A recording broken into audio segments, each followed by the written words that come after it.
ජංගම දුරකථනයට පුංචි දරුවන් ඇබ්බැහි වෙන එක ගැන මේ දවස්වල ගොඩක් දෙනෙක් කතා කරනවා. ඇත්තටම දරුවෙක් ජංගම දුරකථනයට ඇබ්බැහි වුණාට පස්සේ මේ දරුවට වෙන්න පුළුවන් බරපතලම දේ මොකක්ද? මේ දුරකථන භාවිතයේ බරපතලම තත්ත්වය වෙන්නේ ඒක ඇබ්බැහියක් දක්වා ගියොත්. ඒ කියන්නේ ස්ක්‍රීන් ඇඩික්ෂන් එකක් බවට පත් වුණොත්.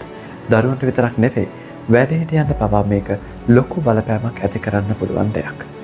ඒක මත්ද්‍රව්‍ය ඇබ්බැහියක් තරමටම බරපතලයි. මේ දරුවගේ ජීවන රටාවේ බොහෝ දේවල් වලට මේ නිසා බලපෑමක් ඇති වෙන්න පුළුවන් නේද? ඔව් අනිවාර්යෙන්ම.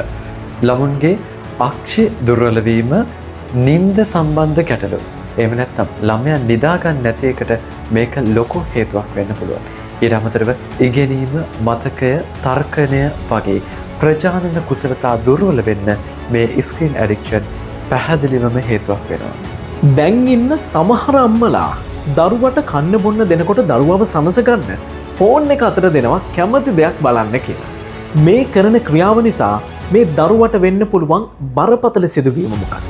කනබොන වෙලාවට දරුවන්ට දුරකථනය ලබා දෙන එකෙන් වෙන්නේ ස්ක්‍රීන් ඇඩික්ෂන් වෙන එක විතරක්ම නෙවෙයි. දරුවන් සහ දෙමව්පියන් අතර තියෙන සම්බන්ධතාවය අවම වෙනවා.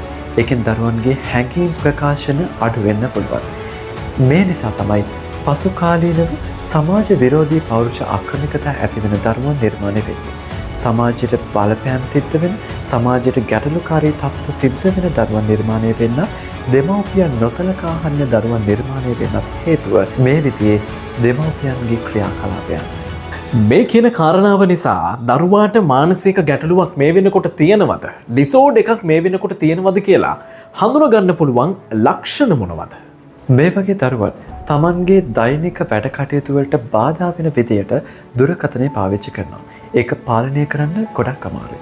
පාලනය කරන්න උත්සාහ කරොත්, එහෙම නැත්නම් ෆෝන් එකේ දරුවන්ගෙන් අයින් කරොත්, ඔවුන් කෝප සහගත අසහනකාරී සිතුවිලි සහ නොසන්සුන් බවක් ඇති කර ගන්නවා. දරුවන්ගේ අධ්‍යාපන කටයුතු සම්බන්ධයෙන් ගැටලු ඇති වෙන්න ප්‍රධාන හේතුවක් මේ ස්ක්‍රීන් ඇඩික්ෂන්.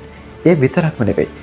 මානසික තත්ත්වයට අමතරව දරුවන්ගේ ශාරීරික රෝග ඉහළ යන්නත් මේ දුරකථන භාවිතය සහ ස්ක්‍රීන් ඇඩික්ෂන් හේතුවක් වෙන්න පුළුවන්. දැන් තියෙන ලොකුම ප්‍රශ්නය ඔබේ දරුවා ජංගම දුරකථනයට ඇබ්බැහි වෙලා ඉවරයි නම් මේකෙන් කොහොමද දරුවව ගලව ගන්න කියලානේ. ඇත්තටම මේ ඇබ්බැහි වීමෙන් මේ දරුවව ගලව ගන්න පුළුවන් කොයි විදිහටද? මේ ගැටලුව විසඳා ගන්න ප්‍රධාන කාර්යභාරය සිද්ධ වෙන්න ඕනේ දෙමව්පියන්ගේ පැත්තේ. දෙමව්පියන් දරුවන් එක්ක එකතු වෙලා ඔවුන්ගේ ප්‍රායෝගික ක්‍රියාකාරකම් වැඩි කරන්නට කටයුතු කරන්න ඕනේ. දරුවන් දුරකථනය භාවිතා කරන කාල සීමාව අවම කරන්න දෙමව්පියන් වග බලා ගන්න ඕනේ. ඒ සඳහා මොබයිල් ඇප් භාවිතා කරන්න පුළුවන්. ප්‍රජාන චර්යා පුහුණුව, ගුණාත්මක චර්යා පුහුණුව වගේ මනෝ වෛද්‍යවරුන් සහ මනෝ උපදේශකවරුන් හරහා ප්‍රතිකාර සැලසුම් කිරීම හරහා මේ දුරකථන ඇබ්බැහිය අවම කරගන්න පුළුවන්. අද ඔබ දැනගත්තේ ස්ක්‍රීන් ඇඩික්ෂන් එකක් නිසා ඔබේ දරුවට වෙන්න පුළුවන් ලොකුම මානසික ගැටලුව මොකක්ද කියලා. වයස අවුරුදු 18ට අඩු ඕනෑම කෙනෙක්ව අපි හඳුන්වනවා දරුවන් එහෙමත් නැත්නම් ළමයි විදිහට.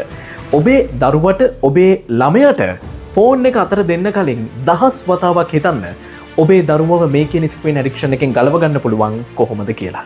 ඔබේ ජීවිතයට වටින, එහෙමත් නැත්නම් ඔබේ එදිනෙදා වැඩ කටයුතු වලට උදව් වෙන මානසික ගැටලු වලින් ඔබව නිදහස් කරන්න පුළුවන් කරුණු කාරණා ගැන කතා කරන්න දිගටම අපිත් එක්ක ඉන්න කියලා ආදරෙන් අපි උට ආරාධනා කරනවා.